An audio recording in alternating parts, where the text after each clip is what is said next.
The visuals you just saw were of Khalistan Zindabad slogans being raised at the Golden Temple complex in Amritsar during events marking the Operation Blue Star anniversary, with reports of posters of Jarnail Singh Bhindranwale being distributed at the Shri Akal Takht Sahib. Now this watchful eye would like to make one thing very clear. The Khalistan movement has nothing to do with Sikhism. It is a quasi-religious, political and separatist movement that has its origins in the war rooms of a foreign adversary, mainly in Pakistan, that has used it as a tool to destabilize Bharat. But before we examine Pakistan's role, we must understand what Pakistan exploited. The Khalistani movement did not emerge from nowhere. It grew out of real-world wounds. Understanding those wounds is not a defense of separatism. It is, in fact, a prerequisite for understanding how Pakistan turned Sikh grievance into a geopolitical weapon.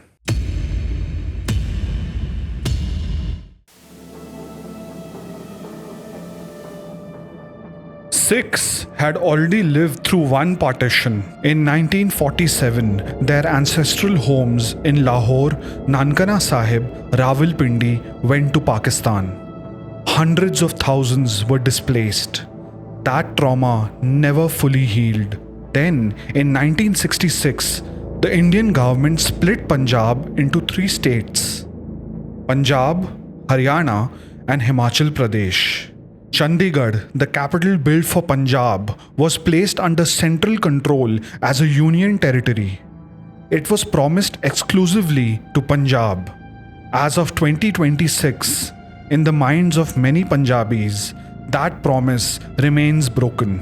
One of the longest running unresolved disputes between Punjab and Delhi. In 1973, the Shiromani Akali Dal passed the Anandpur Sahib resolution, political demands for greater autonomy within Bharat. It was not a separatist agenda. It called for state rights, river water control, the return of Chandigarh, and recognition of Sikh identity.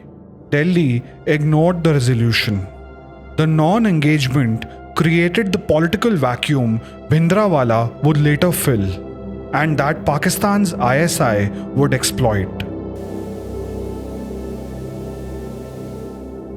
Water in Punjab is an existential issue, not just a political one. The Ravi-Bias water sharing dispute has been fought in courts and on the streets for over 5 decades. The Satluj-Yamuna link canal became a flashpoint. Construction halted, court orders defied, and disputes remain unresolved. ISI-backed propagandists have exploited it ever since, framing it as proof that Delhi treats Punjab as a colony. Here is a fact rarely discussed openly.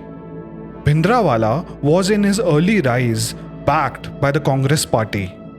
In the late 1970s, Congress elevated him to split the Akali Dal vote. The calculation backfired. By the early 1980s, Bhindranwale was armed, radicalized, and demanding Khalistan. What Congress helped create, Bharat would have to destroy with tanks and rockets. By early 1984, the Golden Temple complex in Amritsar had become a military stronghold. Bhindranwale and his armed followers had stored weapons inside the Akal Takht, the temporal seat of Sikh authority, and were directing killings from within the temple. Police officers had been assassinated in the temple's vicinity. The government considered the situation untenable. On June 1st, 1984, Prime Minister Indira Gandhi ordered the army to surround the Golden Temple. On June 5th, Vijayan tanks fired directly at the Akal Takht, the temporal seat of Sikh authority. Official figures reflected 83 soldiers killed, 492 militants and civilians dead.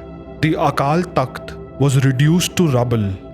Bhindranwale and many of his loyalist militants died in its ruins. To millions of Sikhs worldwide, it was the desecration of their holiest shrine, a wound that never filled fully. 4 months later, on October 31st, 1984, Gandhi was assassinated by 2 Sikh bodyguards in retaliation. What followed was not a riot. The Nanavati Commission found that it was an organized massacre led by Congress leaders. Police were found to have actively connived with mobs, in some cases disarming Sikhs who tried to defend themselves and handing them over to attackers. Voter lists were used to identify Sikh homes. Kerosene was distributed. The pattern was identical across multiple Delhi districts. At least 2,733 Sikhs were killed across Bharat in 3 days. Most perpetrators were never prosecuted. And then there is another, more modern wound, one rarely discussed in geopolitical analysis. Punjab borders the Golden Crescent, the Afghanistan-Pakistan-Iran narcotics corridor.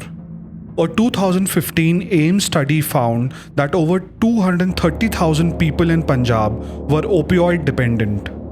Punjab recorded the highest drug overdose deaths in Bharat in both 2022 and 2023. Youth unemployment was at 16.2% at the time. Disillusioned, unemployed, addicted young men are exactly who ISI recruiters target. The Khalistan movement offers them identity, purpose, and cash. The drug pipeline and the terror pipeline overlap, which is what makes this nexus so hard to dismantle. This distinction is the most important analytical point in any honest examination of Khalistan. The grievances are real. The wounds of 1984 are real. The unresolved political disputes over Chandigarh and river waters are real. The demand for accountability for the 1984 pogrom is legitimate. The Khalistan movement as it exists today is a Pakistani military project that has attached itself to that legitimate pain. Pakistan has quietly been stoking these fires and rubbing salt to these wounds since 1970s and has turned this pain into a geopolitical weapon against Bharat.